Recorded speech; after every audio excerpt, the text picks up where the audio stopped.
12, do 1 ao 2.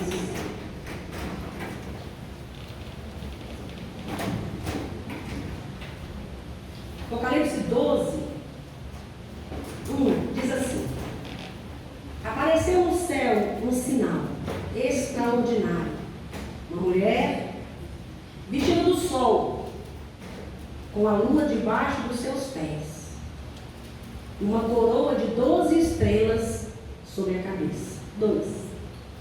Ela estava grávida, gritava de dor, pois estava para dar à luz. Então ela coloca para mim Gênesis 37, do 8 ao 10.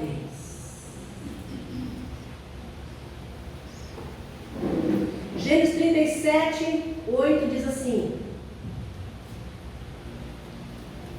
Aqui, Gênesis 37 vai falar sobre José. Lembra-se de José, um sonhador, ficou na prisão, todos nós conhecemos a história, né? Então, esta mulher de Apocalipse 12 refere-se a este sonho, que não foi José que era um sonhador, que nós costumamos falar, José é o sonhador, como se os sonhos fosse ele mesmo que produzisse. Não, de maneira nenhuma. Os sonhos que José sonhava, era Deus que dava. Todos os sonhos. Ele não enchia a barriga de picanha e ia dormir, tinha sonhos, porque estava empanzinado. Não, não é isso não. José era um sonhador da parte de Deus. Deus lhe dava revelações através de sonhos. E essa mulher vestida de sol, que nós vamos ver hoje, com a lua debaixo dos pés, é um dos sonhos que Deus deu a José. Aqui, Gênesis 37, eu trouxe bem antes, para que pudéssemos entender. Seus irmãos lhe disseram, os irmãos de José, eles que venderam, ele jogou no buraco e depois venderam. Então, você vai reinar sobre nós? Ele tinha contado o sonho para os irmãos, né? Quer dizer que você vai nos governar. E o odiaram ainda mais, por causa do sonho e do que tinha dito. É que pode, né, irmãos? Minha irmã, os irmãos, o diabo mesmo. Se ele foi escolhido por Deus, glória a Deus. Não, eles passaram a odiá-lo ainda mais. Depois teve outro sonho e o contou aos seus irmãos. Teve outro sonho. E desta vez o sol, a lua e 11 estrelas se curvavam diante de mim. Quando contou ao pai e aos irmãos, o pai o repreendeu e lhe disse: que sonho foi esse que você teve? Será que eu, sua mãe e seus irmãos viremos a nos curvar até o chão diante de você? Pode tirar. Ali Deus estava dizendo para José que ele ia ser governador, que eles iam, os irmãos, o pai, iam se curvar diante dele. E aí ele conta esse sonho, e os irmãos se iram de uma tal forma que acontece tudo aquilo que nós exaustivamente temos estudado aqui. Quando ele é vendido, quando a prostituta lá quer ter relações com ele, aí ele joga a roupa, corre nua, ela fica com a roupa na mão, e aí ela conta com o marido, aí vai preso, e toda aquela história. Depois Deus dá sonhos para ele, e aí revela o que vai acontecer no Egito, dos anos de fome, aí ele é exaltado e torna-se governador. Aí cumpre esta revelação, este sonho. E esta mulher vestida de sol é o sonho que ele teve. Coloca lá o slide.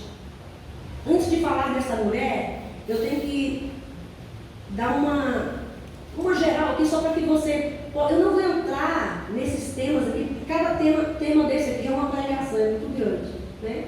Só para que você possa entender o que está acontecendo, tá? Quando ele tem essa visão dessa mulher vestida de sol, Apocalipse 12, aqui está na tribulação, que vai acontecer sobre toda a terra, né? Após o arrebatamento da igreja, que nós não fomos destinados para o dia da ira. Quando Deus irá julgar Satanás e a terra, e todos aqueles que o seguiram. A igreja não estará mais aqui. Aqui é o mapa dos 7 anos de tribulação. São 7 anos, né? 3 anos e meio, tribulação. E a grande tribulação, propriamente dita, grande, são os 3 anos e meio finais. Na primeira metade, o que acontece? O início da tribulação, em Daniel 9, nós não vamos ler, né? É o início da tribulação. Aí tem o julgamento dos 7 selos, e abre-se os selos, né? E nós não vamos falar sobre os selos, né? Aí surgem as 2 testemunhas, aparecem as 144 mil testemunhas judaicas, que serão salvas durante a tribulação. Aí o julgamento das trombetas, depois é uma sucessão de acontecimentos, né? Primeiro abre-se os selos, aquela visão que Deus deu a João. Abre-se os selos, que é digno de abrir os selos, todos nós conhecemos essa passagem, né? Aí abre-se os selos, aí saem aqueles cavalos, né? Aí passa todo o julgamento dos selos, aí começa o julgamento das trombetas, começa a se trocar as trombetas. E aí passam os 3 anos e meio da tribulação, e aqui a morte e a ressurreição do anticristo, lá em Apocalipse 13, já é depois dessa passagem do 12, né? Mas eu quis trazer para que depois a gente pudesse entender. Aí a gente entra na segunda metade, que são os 3 anos e meio finais, né? Aí vai falar sobre a Babilônia, que é o centro econômico mundial. A economia mundial está em falência total, que lá está em Tiago, e nós não vamos ver nada disso. Entre em vigor a marca da besta. O falso profeta exige que se adore o anticristo. O julgamento das taças. Esse julgamento das taças é logo depois do julgamento das trombetas. É o pior, é o final mesmo da grande tribulação. Quando começa o julgamento das taças, o céu se esvazia, porque todos vêm. Ele começa a derramar as taças da ira de Deus sobre a terra, para que entre em julgamento, que Deus tome posse daquilo que é dele, né? Mas nós não vamos falar sobre taças, tá? Aí depois a proteção de Deus aos judeus remanescentes de Israel, nós vamos falar sobre isso, porque nessa mulher vestida de sol, nós vamos ver que Deus vai proteger essa mulher, né? Que nada mais é do que Israel na tribulação, essa mulher. Muitos falam que é Maria, e eu vou explicar por que não é. Então, Deus vai protegê-la. E acontece aqui uma coisa muito interessante, como aconteceu lá no Antigo Testamento, quando Datã, Coré e Abirão se levantaram contra Moisés. Vocês se lembram disso? Que eles não aceitaram que o seu irmão fosse o sacerdote, e se levantaram contra eles. E aí fizeram toda aquela reunião, e Coré, Datã e Abirão faz toda aquela contenda ali, aquele levante contra Moisés e contra o sumo sacerdote Arão, que era o seu irmão.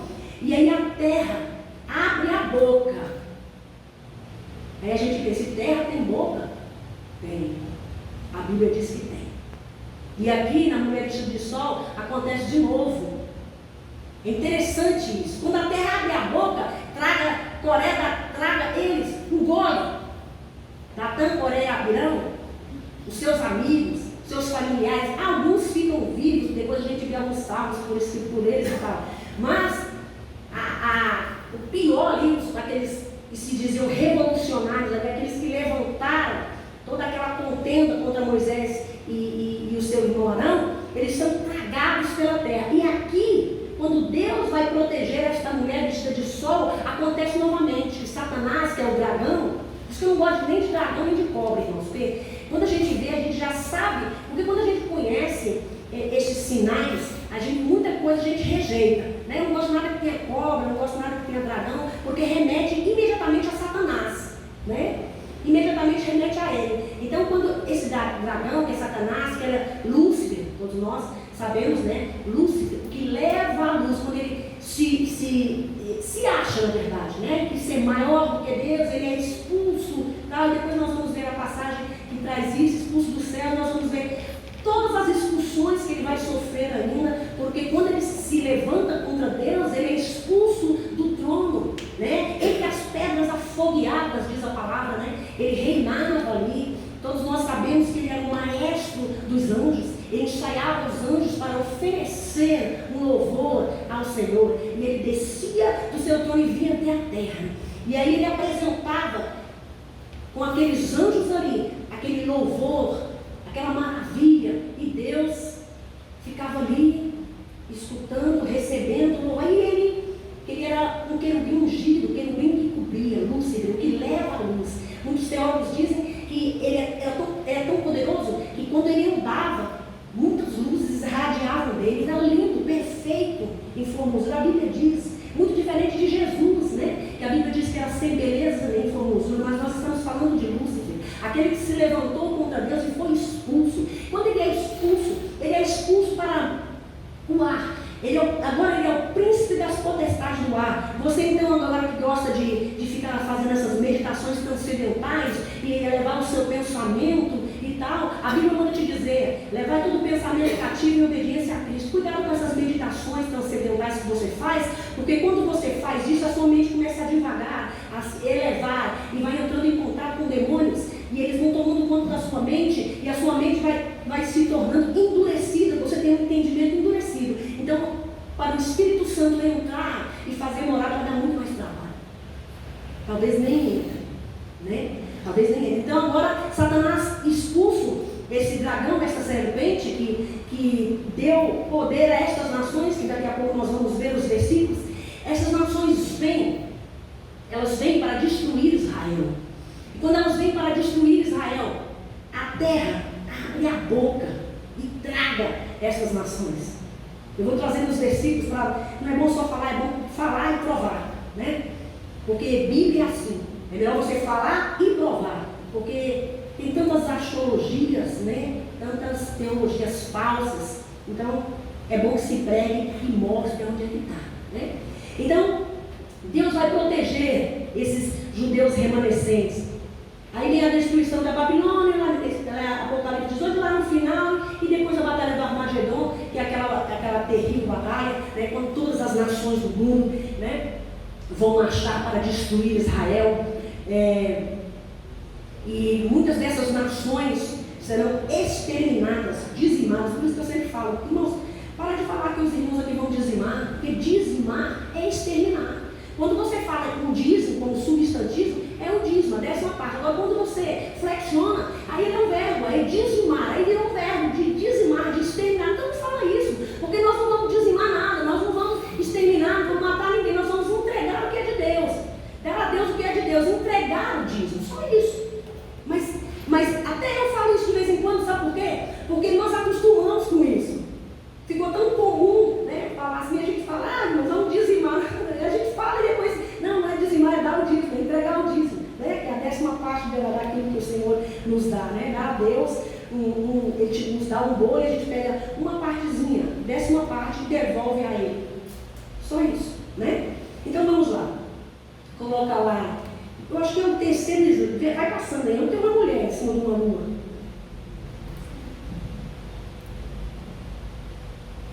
Isso.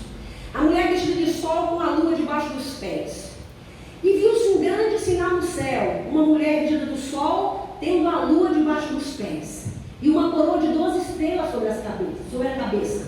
Estava grávida e com dores de parto, e gritava com ânsias de dar à luz. Então, o principal nessa passagem é a mulher, o sol, a lua, a coroa de 12 estrelas sobre a cabeça, as dores de parto e dar à luz a um filho, né? Aí nós vamos falar sobre isso, falar sobre essas coisas que quando a gente olha assim, parece que é tão complicado, né? Quem é a mulher vestida de sol? Aí muitos teólogos, dependendo da corrente que eles seguem, né? Aí ele vai falar que essa mulher é Maria.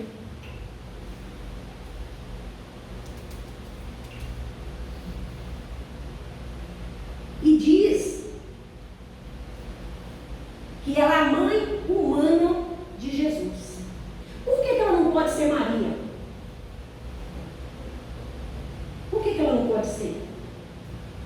Diz assim, a mulher não representa Maria, a mãe humana de Jesus. Maria, ao ser perseguida, fugiu para o Egito. A mulher, aqui, fugiu para o deserto. Quando Satanás persegue essa mulher, ela foge para o deserto. E é lá que ela vai ser protegida. Maria nunca fugiu para o deserto. Ela fugiu para o Egito. Isso é um ponto que já contradiz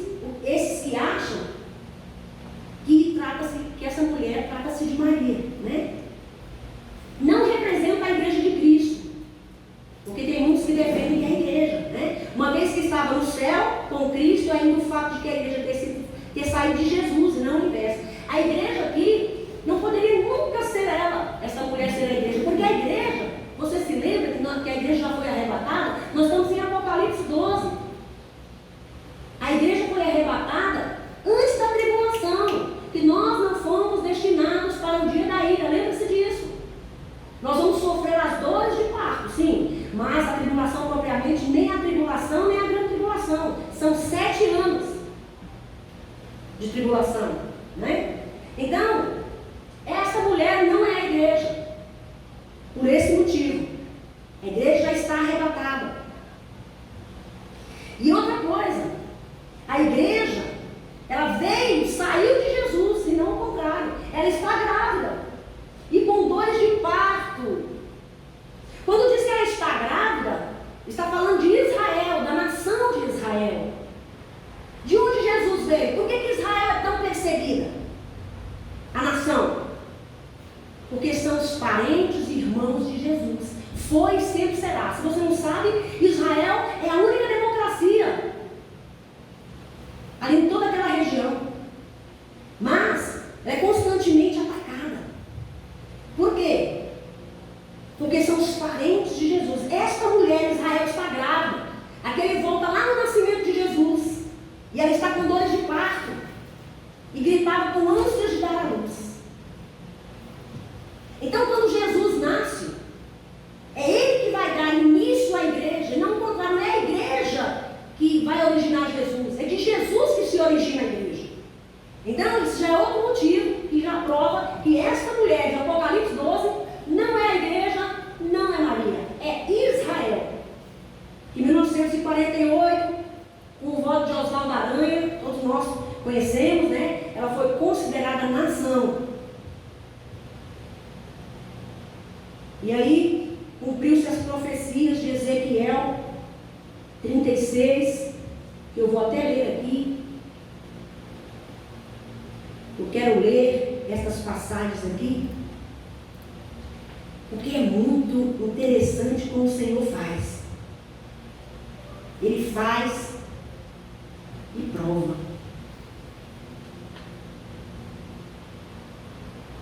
Aqui. Ezequiel 36, do 24 ao 27. Coloca aí, por favor. Isso vai falar da restauração de Israel. Tá? Israel como nação. Pois eu os tirarei dentre as nações. Porque Israel não foi disperso? Não foi espalhado por todas as nações? E aqui em Ezequiel está profetizando a volta de Israel. Em Ezequiel 37, a gente vê a restauração nacional ligada à terra, quando eles voltam para a terra, quando eles são restaurados à terra, em 1948, com o voto de Oswaldo Aranha. Um brasileiro, olha que honra, né? Ter feito com que os filhos, os irmãos, os parentes de Jesus voltassem a ter uma terra e participar dessa profecia. Olha que honra. Ele deve ter ficado, esse Oswaldo Aranha, né? Deve ter ficado assim, meio que orgulhoso, né? Por Deus ter permitido que ele participasse dessa votação e colocasse lá a sua assinatura, fazendo com que essa nação voltasse a morar ali. Aí todas, porque quando houve a dispersão de Israel, né, pela perseguição da igreja católica, apostólica, romana e tal, a gente já sabe dessa história. E aí, quando Hitler, né, começa a matar os judeus e tal, e mais de 6 milhões de judeus são mortos, o que ele estava fazendo ali? Ele estava fazendo ali porque ele era um tirano? Não, ele estava cumprindo uma profecia, algo que já estava decretado na Bíblia. E quando Deus fala, irmãos, vai se cumprir. Quando eles permitiram a crucificação de Jesus, eles mesmos profetizou contra a vida deles que o sangue desse justo recaia sobre a minha cabeça e sobre a cabeça dos meus filhos, de todas as posteriores gerações. Eles mesmos profetizaram a maldição contra ele. Então, levanta-se Hitler e ele começa a matar este povo, né, que eles estavam dispersos e tal. Aí em 1948 eles não tinham para onde ir, não tinham nação, eles estavam dispersos cumprindo uma profecia por causa da maldição deles terem participado da crucificação de Jesus. Mas mesmo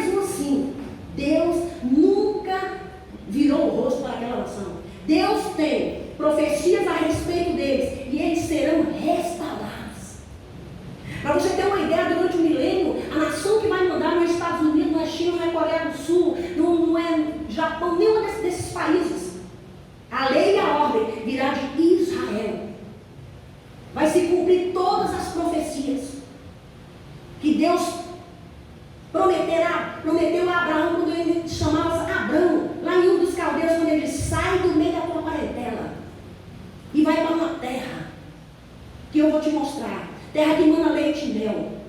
Até hoje essa profecia não se cumpriu em sua totalidade, mas no milênio ela vai se cumprir, porque todos nós sabemos que Abraão, depois o nome dele foi mudado para Abraão, que todas as profecias referentes a este povo, que os judeus vieram dele, Abraão, Isaac, Jacó, aí nasceu essa nação.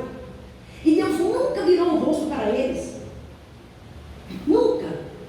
E todas as profecias referentes a eles se cumprirão. Aqui em 1948, cumpre-se essa profecia, quando Deus fala assim, ó, Ezequiel 36, 24: pois eu os tirarei dentre as nações, porque eles estavam dispersos, os ajuntarei no meio de todas as terras, e os trarei de volta para a sua própria terra. É um assunto muito complexo, que envolve muita coisa. Não tem jeito de você pegar um versículo desse e tentar explicar ele superficialmente, você não vai entender. Tirarei de onde? Por quê? Por que esse povo está aí? Esses são os judeus que foram dispersos por causa da crucificação de Jesus, por causa da maldição que eles mesmos profetizaram sobre a cabeça deles. Então eles foram dispersos por todos os países da terra. Mas lá em Ezequiel já estava profetizado que Deus os tiraria de dentro das nações, os ajuntaria no meio de todas as terras e os traria de volta para a sua própria terra. Em 1948, isso aconteceu, né? Aí o 25 diz assim: aspergirei água pura sobre vocês e ficarão puros. Eu os purificarei de todas as suas impurezas, de todos os seus ídolos. 26. Darei a vocês um coração novo e porei um espírito novo em vocês. Tirarei de vocês um coração de pedra e em troca darei um coração de carne.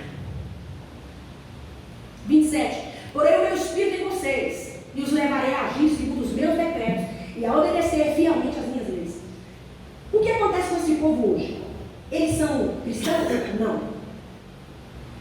Eles são fiéis àquilo que eles creem, que é o Antigo Testamento. Eles não aceitam Jesus, foi apenas mais um profeta entre tantos.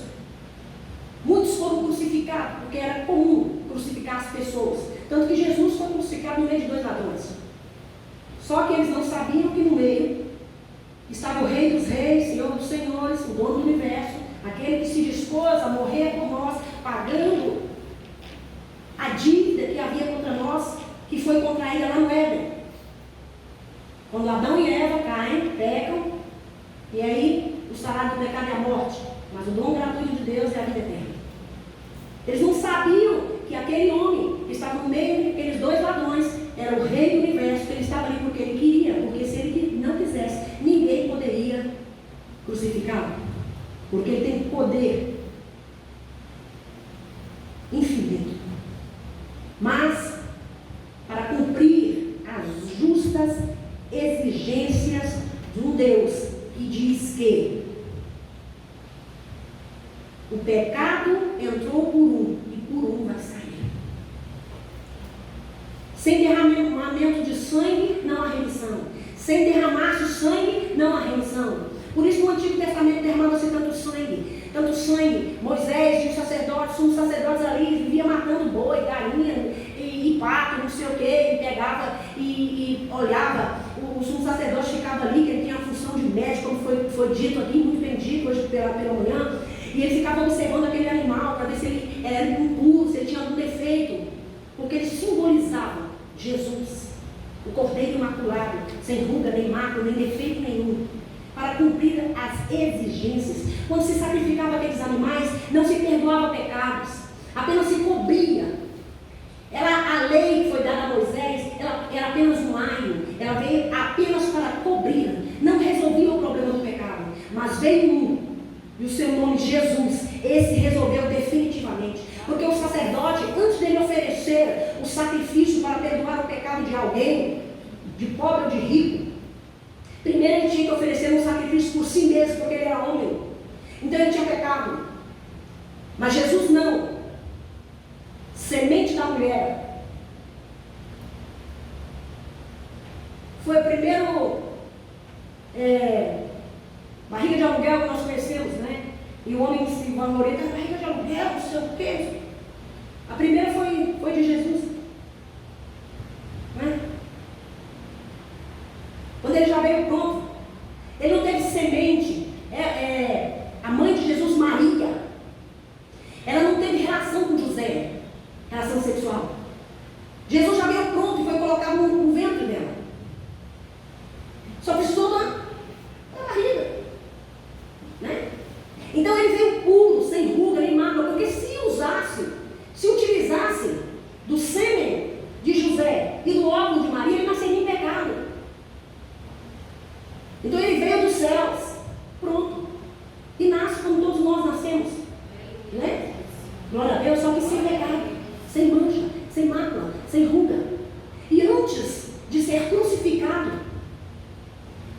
os sacerdotes e toda aquela corja ali em Israel ficaram observando ele no período de 7 dias, antes de ser crucificado, para que se cumprisse a lei, porque quando ele diz, não vim abrogar, mas vim cumprir, não vim tornar inválida, mas vim cumprir a lei, e ele cumpriu todos os seus decretos, todas as suas linhas, tudo, ele cumpriu fielmente. Então ele se oferece, quando ele está crucificado ali entre 2 ladrões, ele se ofereceu de livre e espontânea vontade, rasgando a cédula que era contra nós, que nos garante vida eterna no inferno e depois sermos transferidos para o lago de fogo. Quando ele se oferece, ele paga esta dívida e prega na cruz. Tetelestai, está pago, totalmente pago.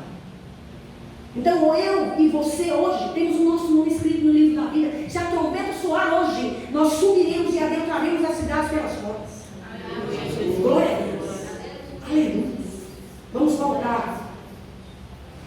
O assunto é muito extenso, muito grande, e você vai entrando e tem que explicar algumas coisas, né? Mas quando ele tem esta visão, este sonho, José tem este sonho da mulher vestida de sol, com a lua debaixo dos pés, né?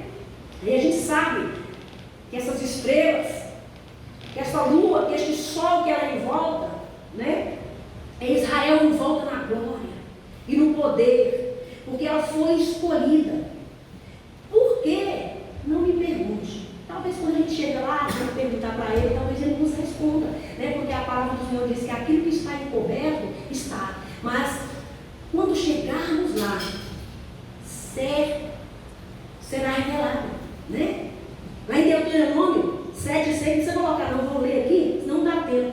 Deuteronômio 7,6 diz assim, porque o povo santo és ao Senhor teu Deus. O Senhor teu Deus te escolheu, está falando de Israel, para que ele fosse o seu povo especial de todos os povos que há sobre a terra. De todos os povos que tinha, ele escolhe Israel, uma naçãozinha tão pequenininha, acho que é do tamanho de Sergipe. E as nações se levantam para destruir, e tanta guerra, e Deus se levanta em favor dela, e não será destruída, porque todos os planos referentes a esta nação se cumprirão fielmente, porque o Senhor é Deus. Amém? Glória a Deus. Passa o outro. O grande dragão vermelho, né? E viu-se outro sinal no céu. E eis que era um grande dragão vermelho, que tinha 7 cabeças, 10 chifres, sobre as cabeças 7 diademas. E a sua cauda levou após si terça parte das estrelas dos céus. Eu não vou poder explicar todos esses versículos, esse versículo 3, desse sinal no céu, e do dragão, que tinha 7 cabeças, 10 chifres, sobre as cabeças 7 diademas. Isso vai falar das nações que se juntam com a besta e tal. E isso é muito grande, não dá para explicar. Eu vou explicar a parte da cauda. E a sua cauda levou após si a terça parte das estrelas do céu e lançou-a sobre a terra. E o dragão parou diante da mulher que o havia de dar à luz, para que, dando ela a luz, lhe tragasse o filho. Por que eu não vou explicar esse texto? Porque eu não sei? Não, eu sei. Eu já estudei muito. Irmãos, tem mais de 30 anos que eu estudo Apocalipse. Não sei muita coisa não, alguma coisinha eu sei. Mas não dá tempo, é muito grande. Nós vamos entrar lá em Apocalipse 13, vamos entrar em Apocalipse 18, quando a Babilônia se levanta, quando Satanás se levanta contra o próprio Papa, porque ele quer adoração e tal, ele vai falar sobre essas cidades, e não dá tempo de falar. Depois a gente traz só sobre essa cidade, a gente fala sobre ela.